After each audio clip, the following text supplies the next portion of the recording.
the newer movies should be better. Yeah. You know, we should have advanced. It would be sad if the older movies were still the best thing around. And the fact that these movies still outdo many Cinderella movies that are coming out just speaks to how good they are. She was so touched by the song, and the song meant so much to her that she was crying while she was singing it. Just the message of enduring through hardship, holding on to even the smallest bit of hope. You could see that in her face and how she would kind of explain how the role made her feel, and it was beautiful. Yeah.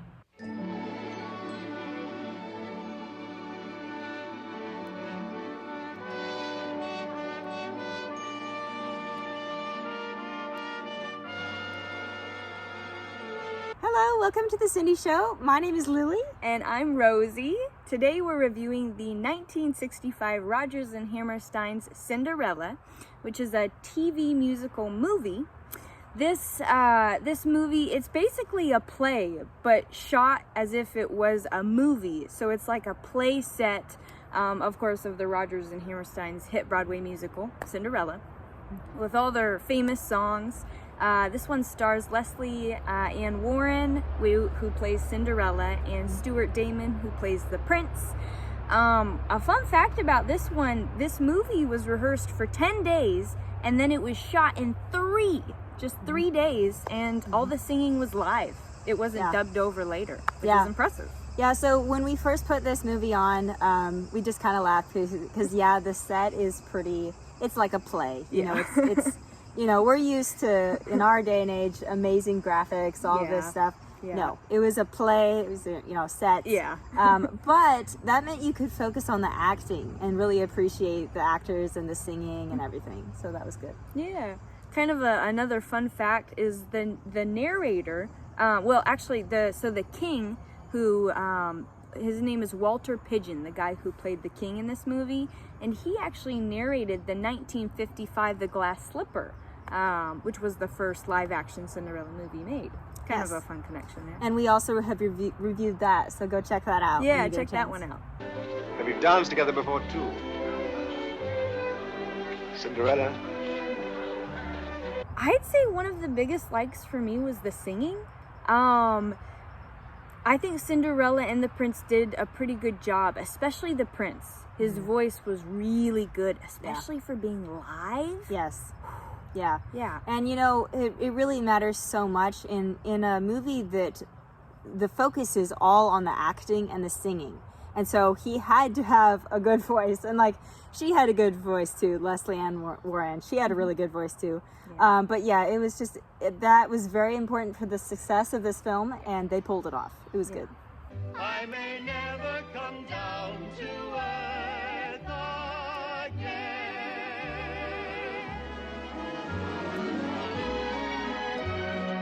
Something I liked about Cinderella is you could really see the emotion in her face.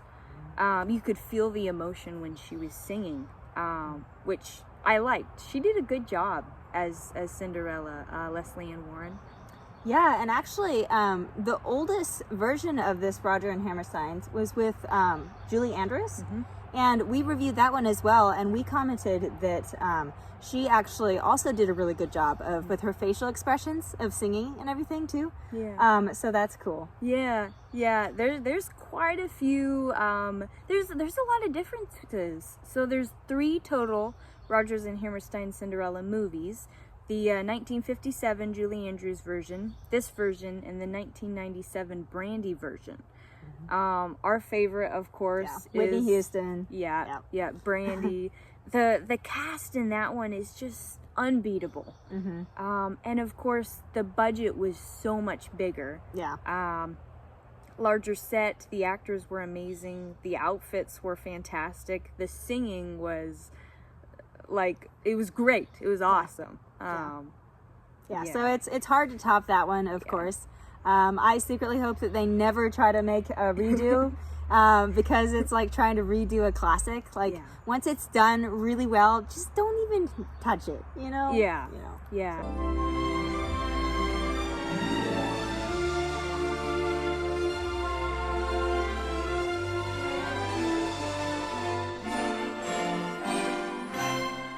something I liked, so going from the 1957 one to this one, they added a scene in there where Ella and the prince meet before the ball, which we are fans of when they do that, where it's not a love at first sight thing and they actually have a connection before they actually meet each other at the ball. Yeah. I liked that. I thought it was an improvement from the Julie Andrews version. Yeah.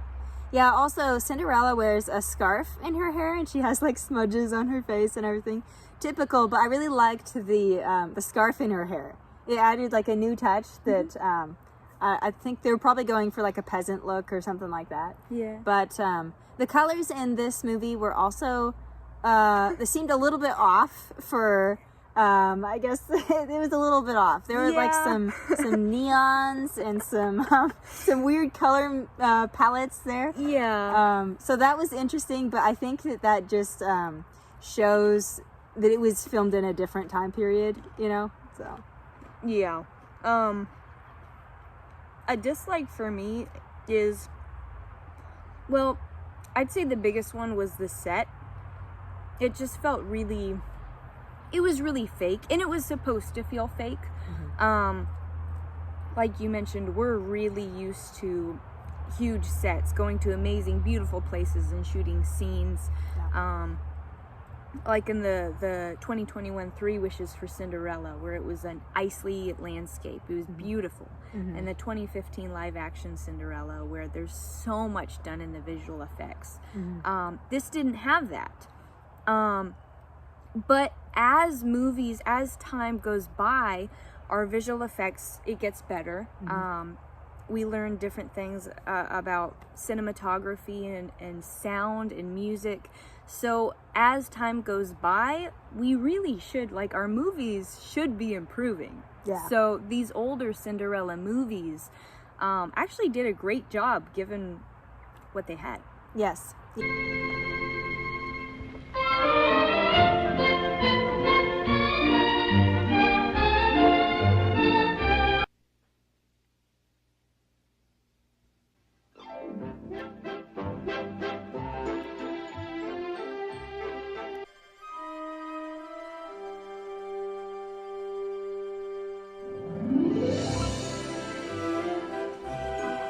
So when we rate some of these older movies, when we rate them kind of lower, that's not as much dissing them or anything. It's more just because the newer movies should be better. Yeah. You know, we should have advanced. It would be sad if the older movies were still the best thing around. Yeah. You know. So. Yeah.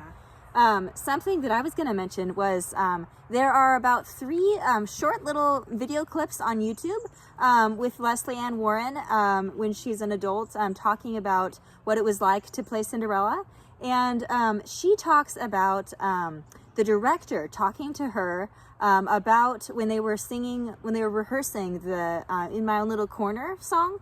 And so the director had her do it like 3 times and she couldn't figure out why was the director having her do it so many times. And finally the director came down to her and said, my dear girl, like, you're crying, like, you know, you're crying through this, you know. And she was so touched by the song, and the song meant so much to her that she was crying while she was singing it.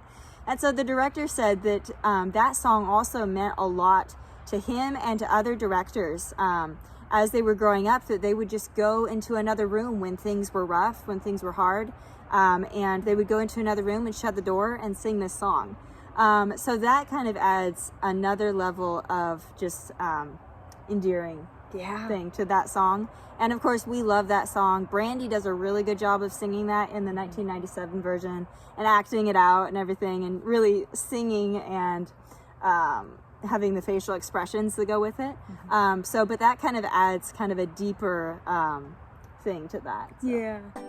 I'm a girl, men go mad for love's a game I can play with a cool and confident kind of air. The Julie Andrews version was black and white, and when we watched it, it was really distracting because the camera was so close to the actors' faces. It was just right up in their face. And then going from that to this one, the directing felt it was a lot easier to watch. Yeah. And yeah, not being shot live, they were able to do more, like kind of focusing on the acting. Yeah. Which the Julie Andrews one was still, it was still very impressive for 1957. Yes. Oh yeah, for Yeah. sure. Yeah, we talked about how it was like the most viewed Yeah, since the Super Bowl or something. Yeah, crazy. since the most like single network viewing since the 2011 Super Bowl or something crazy like that. Which, just goes to show how huge it was. Yeah. Yeah, so there were just a few things in this that I didn't like as much. One of them, the prince interacts with Cinderella's two stepsisters at the ball, and there were a couple things I didn't like about his interactions. He's kind of condescending and kind of a little rude to them, and I didn't really like that because it kind of takes away his whole like being a gentleman kind of a thing that... the guy who plays the prince in the 1997 version, he does a really good job of just being a gentleman, and instead of making fun of them for their weird quirks, he just kind of, is Just lets it chill about happen. it. Yeah, just lets it happen. Yeah. So in this one, he gets a little condescending, and it's like, okay, you didn't need to go that far. Like, this is humorous, like, Yeah. know. So if I had to be nitpicky, then I would be nitpicky about that. Yeah. Cinderella's dress. When I first saw it, honestly, it reminded me of Danielle's dress. Yes. From Ever After. Who seems to have disappeared, but also to tell you of a long-awaited decision. So, without further ado, Breathe. Just breathe. it is my great privilege. Just the way it was cut, it was really pretty. Yeah, I liked her costume with the kind of the fur around here and the crown. I thought that was pretty. Yeah, and Leslie Ann Warren is very beautiful. She's a very beautiful actress, and I'm not sure when those little clips were filmed that I saw in that video, but she is still gorgeous. Yeah, she's Drop stunning. dead.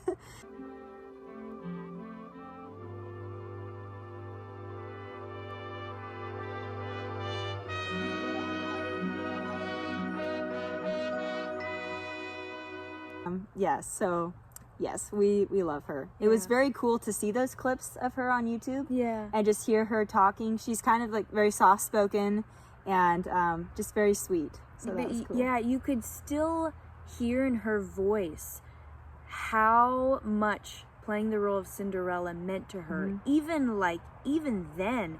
And I think those little interviews, she might have been in her 50s maybe, and she was very young when she had this role, but you could still see like she was so still much. getting choked up about things, and like it just mattered so much to her, and you could tell that it sounded too like she had a good relationship with the director, and that the director had a big impact on her life too. You could really feel how just playing Cinderella, kind of the message of enduring through hardship, holding on to even the smallest bit of hope. You could see that in her face, and how she would kind of explain how the role made her feel, and it was beautiful. Yeah.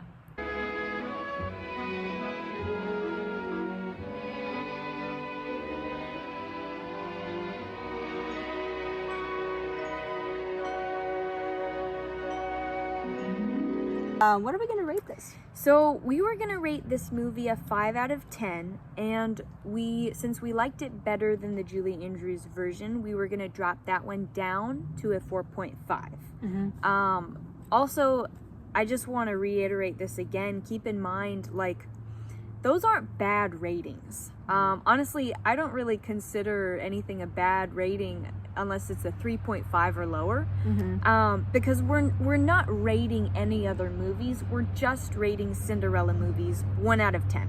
Yeah. And something has to be on the bottom, and something has to be on the top, and there's a lot in the middle. A lot. Yeah.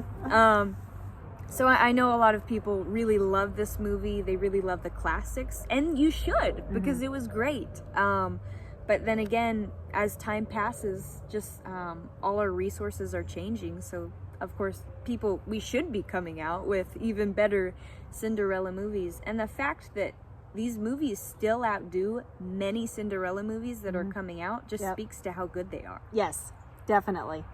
Yeah. I think that's a wrap. Yeah. Let us know. Tell us which is your favorite, the 1957 version, the 1965 version, or the 1997 version. Let us know which is the best and whether you disagree if what you thought was the best, or what you thought we thought was the best. Yeah. Let us know if you agree. Yeah. And also, let us know if there are any Cinderella adaptations that you have heard of that maybe we haven't. We've heard of a couple, and we've actually reviewed some of them that we didn't know existed. So let us know in the comments, and we'd love to hear about them. Yep. Okay. All right. Thanks for watching, guys. Thank you. Bye.